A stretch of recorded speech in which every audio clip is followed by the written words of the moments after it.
स्वागत है आपका एक बार फिर हमारे YouTube चैनल स्वराज क्लासेस पे। हम लोग क्लास 7 की हिस्ट्री में चैप्टर 2 के क्वेश्चन आंसर को आज देखेंगे, जो इम्पोर्टेंट है आने वाले एग्जामिनेशन के लिए। तो जो भी एनसीईआरटी का क्वेश्चन है उसको आज हम लोग इस वीडियो के माध्यम से देखने की कोशिश करते हैं और इस वीडियो को लास्ट तक बने रहेंगे। वीडियो के लास्ट तक बने रहने पर आप सारे क्वेश्चन का जवाब देने के लिए में सक्षम होंगे। तो शुरू करते हैं आज का क्लास। हमारा टॉपिक है, चैप्टर का नाम राजा और उनके राज्य, जिसमें हम लोग राष्ट्रकूट, पाल, चोल, गुज्जर प्रतिहार के बारे में पढ़े थे। त्रिपक्षीय युद्ध के बारे में हम लोग पढ़े थे। और आप लोग से एक निवेदन है कि जब इस चैप्टर को हम लोग पढ़ रहे हैं तो आप लोग ज़रूर से ज़रूर अपना एनसीईआरटी बुक खोल लेंगे। एनसीईआरटी बुक में पेज 28 है, जिससे आपको क्वेश्चन देखने में आसानी होगा और भी समझ में आएगा। तो आगे बढ़ते हैं हम लोग आज के टॉपिक की ओर। तो हमारा टॉपिक है राजा और उनके राज, हिस्ट्री, चैप्टर 2, अध्याय 2, कक्षा 7 एनसीईआरटी आधारित है।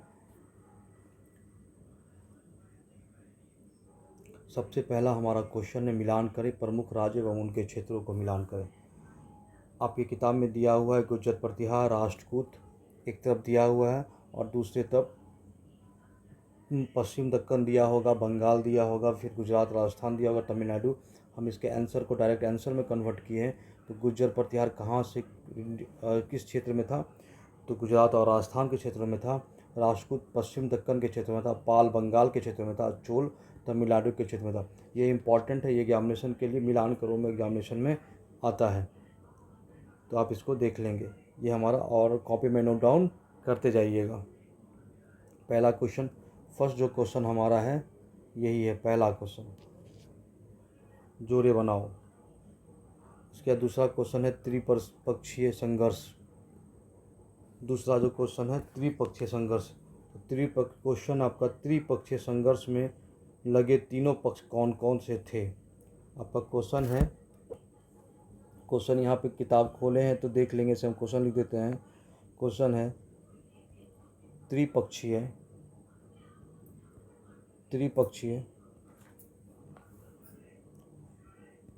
संघर्ष में लगे तीनों पक्ष कौन कौन से थे? कौन कौन से थे? तो कौन कौन से लोग थे त्रिपक्ष में शामिल? कौन कौन से थे? तो शामिल तीन पक्ष थे, गुज्जर प्रतिहार राजवंश, राष्ट्रकूट राजवंश और पाल राजवंश। कौन कौन से थे? यही आपके क्वेश्चन का आंसर है। तीन शामिल थे, गुज्जर प्रतिहार राजवंश, राष्ट्रकूट राजवंश और पाल राजवंश। इसके बारे में हम लोग पढ़ते, किसके लिए हुआ था? तो कन्नौज के लिए त्रिपक्षीय संघर्ष हुआ था। कन्नौज गंगा घाटी का अत्यंत समृद्ध और महत्वपूर्ण नगर था। इस पर नियंत्रण का अर्थ था कि पूरे उत्तर भारत की राजनीति और संसाधनों पर प्रभुत्व। तो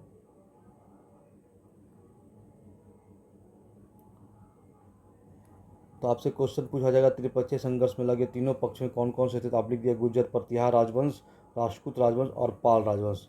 आगे बढ़ते हैं अगले क्वेश्चन की ओर।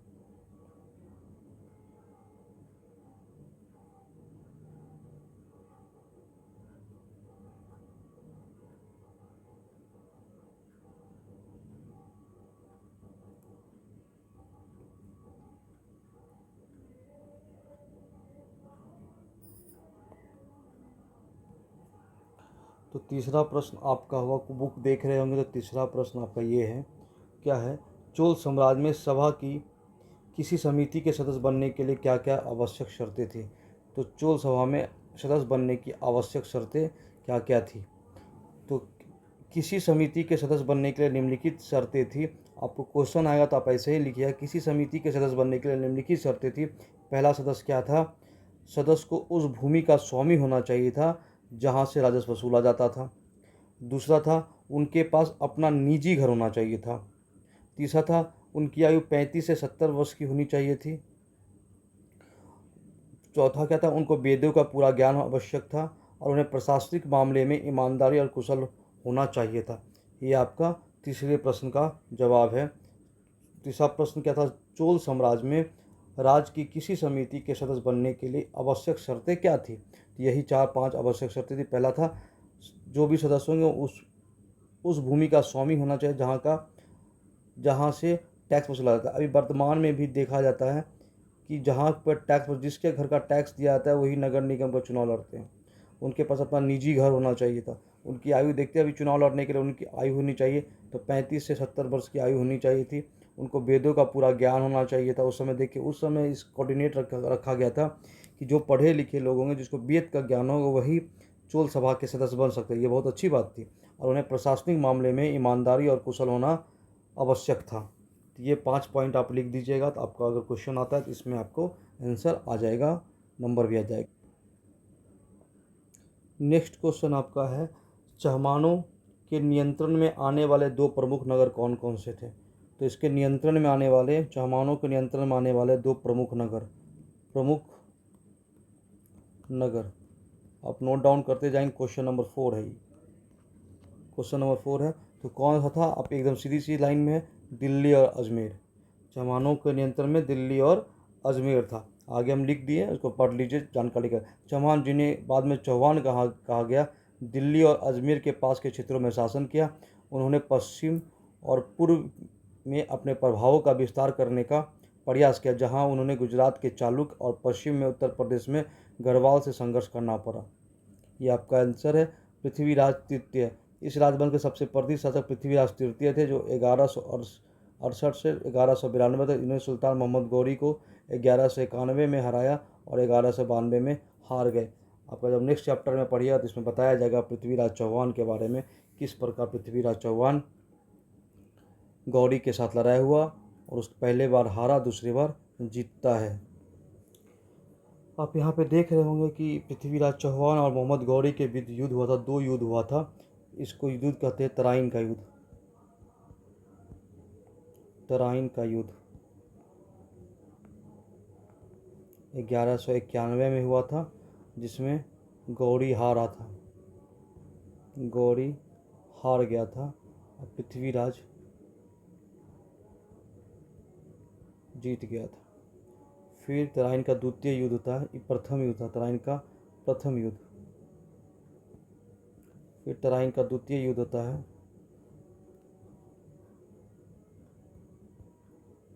आपको एकदम याद होना चाहिए। तराइन का द्वितीय युद्ध 1 साल के बाद होता है, 1192 में।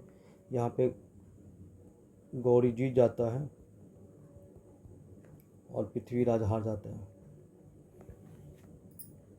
इसके बाद ही दिल्ली सल्तनत का शुरुआत नींव रखा जाता है। तो यही आपका क्वेश्चन का आंसर है। चौहानों के नियंत्रण वाले प्रमुख नगर कौन कौन से थे? दिल्ली और अजमेर। हम लोग आगे बढ़ते हैं अगले क्वेश्चन की ओर। क्वेश्चन नंबर 5 है हमारा, आपके बुक में दिया हुआ है, राष्ट्रकूट कैसे शक्तिशाली बने? राष्ट्रकूट कैसे शक्तिशाली बने? शक्तिशाली बने, ये क्वेश्चन है आपका। राष्ट्रकूट का उदय, दंती दुर्ग का उदय। शक्तिशाली बनने की प्रक्रिया क्या है?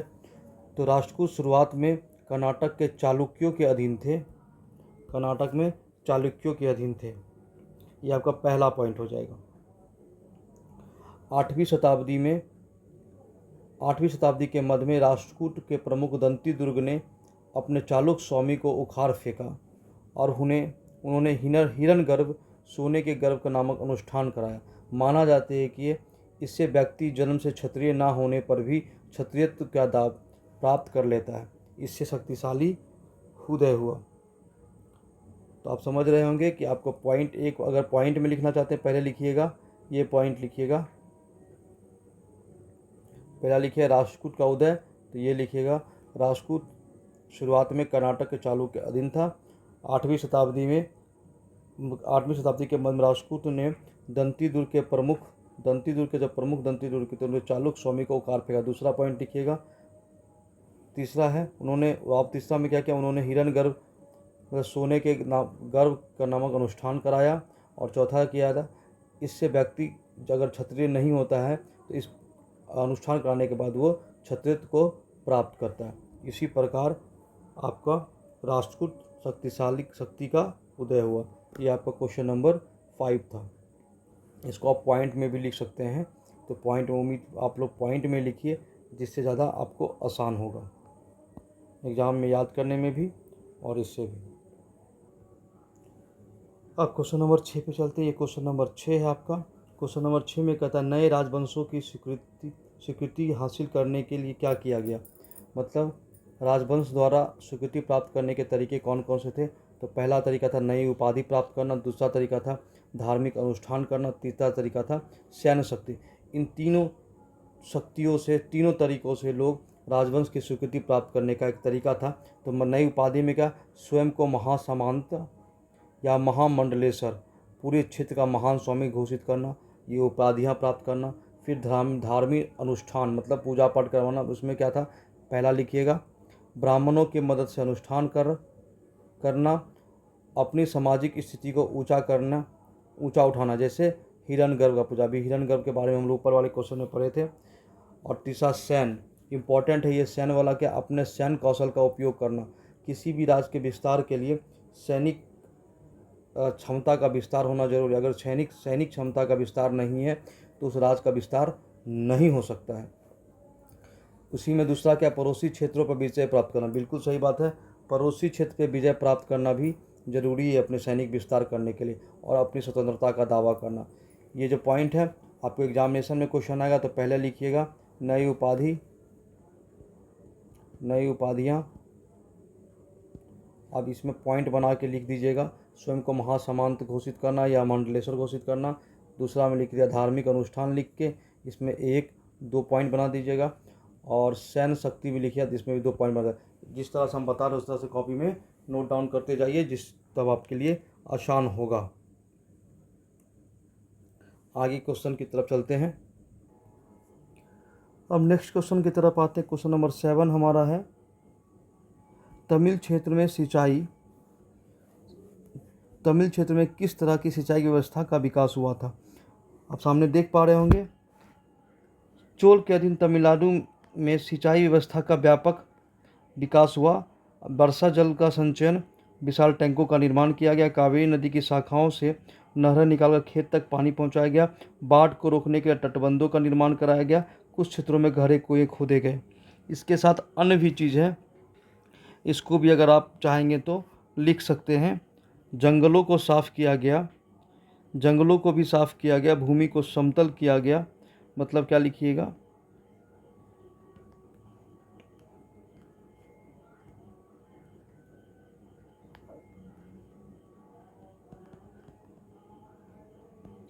जंगलों को साफ़ किया गया,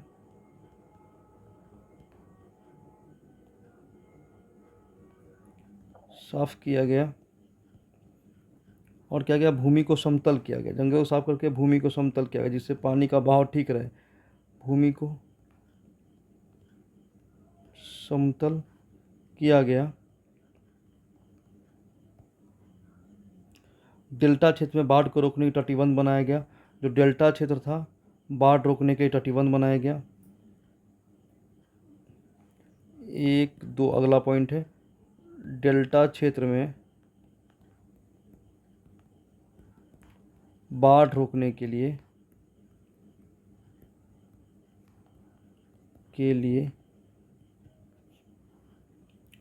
क्या बनेगा, तटबंध बनाया गया। इसको भी आप लिख सकते हैं, आपको जो भी याद रहे उसको आप लिखिएगा, इससे आसानी हो जाएगा आपको आगे के एक चैप्टर को। जैसे जैसे लिखा है उसे आप कॉपी में नोट डाउन करिएगा, याद भी करिएगा। यह हमारा क्वेश्चन नंबर 7 था। क्वेश्चन नंबर 8 लास्ट क्वेश्चन है, हम उसको देखते हैं। उसके बाद हम लोग इस चैप्टर को ख़त्म करेंगे। क्या चोल मंदिरों के साथ साथ कौन सी गतिविधियाँ जुड़ी थी। चोल मंदिरों के साथ कौन कौन सी गतिविधियाँ जुड़ी हुई थी। तो मंदिर के साथ अनेक गतिविधियाँ जुड़ी होती थी। तो सबसे पहले चोल मंदिर केवल पूजा स्थल नहीं था, उसके अन्य भी कारण थे। बस्तियों का केंद्र, आप लिखेंगे चोल मंदिर के साथ निम्नलिखित गतिविधियाँ जुड़ी थी, और लिखेंगे चोल मंदिर केवल पूजा स्थल नहीं था, इसके और भी उपयोग किए जाते थे। आप उसमें पहला लिखिए बस्तियों का के केंद्र। मंदिर अक्सर उस बस्तियों के नाभिक बन जाते थे जिसके चारों ओर विकसित होती थी। मतलब मंदिर के चारों ओर विकास होता था, बस्तियों का विकास होता था। शिल्प उद्योग, ये केंद्र शिल्प उद्योग का मुख्य स्थान थे, विशेषकर कांस्य प्रतिमा बनाने के लिए। तीसरा था आर्थिक हब, मतलब रुपया पैसा, मतलब बिजनेस का क्षेत्र बन गया था। शासकों और अन्य राज्यों के द्वारा इस दी गई भूमि का मंदिर अत्यंत समृद्ध थे। अभी भी देखते हैं कि मंदिर के आसपास रोजगार का विकास ज़्यादा होता है। इसके अलावा भी आप लिख सकते हैं मंदिर न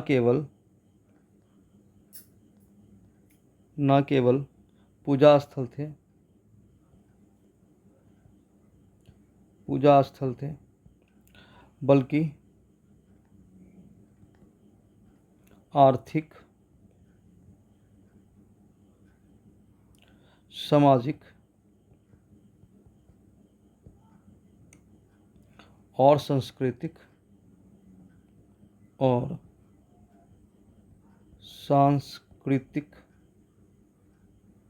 जीवन का केंद्र भी था। तो मंदिर के आसपास इन सब चीज़ों का विकास हो रहा था। आप समझ सकते हैं कि जहाँ पे मंदिर होगा उसके आसपास बहुत सारे उद्योगों धंधा का भी विकास देखने को आपको मिल सकता है। जैसे आप ऐसे समझिए कि जो लोग मंदिर में काम करते थे, जैसे कि पुजारी होते थे, माला बनाने वाले, रसोईया, सफाई कर्मी, संगीतकार, नर्तक आदि, दूसरे शब्दों में मंदिर के केवल पूजा स्थान नहीं बल्कि आर्थिक सामाजिक केंद्र भी था, बताए हैं। तो सब लोग मिलकर मंदिर का निर्माण करते थे और मंदिर से अपने आप को जोड़ने की कोशिश करते थे और अनेक गतिविधियों में सम्मिलित थे। तो ये आपका क्वेश्चन नंबर 8 का आंसर है। अगर इस प्रकार आप नोट डाउन करके रखिएगा तो उम्मीद करते हैं कि आपका क्वेश्चन सॉल्व हो जाएगा। तो उम्मीद करते हैं आज का क्लास आपको समझ में आया होगा। आपको हर टॉपिक के बारे में बता दी, क्वेश्चन आंसर, यही क्वेश्चन आंसर हमारा एनसीईआरटी का है। आप इसको नोट डाउन कर लीजिएगा। इससे ज़्यादा आपको कुछ लिखने का ज़रूरत नहीं है। आपको एग्ज़ाम में अगर आएगा तो इसी प्रश्न का उत्तर आप इसी प्रकार से दे सकते हैं।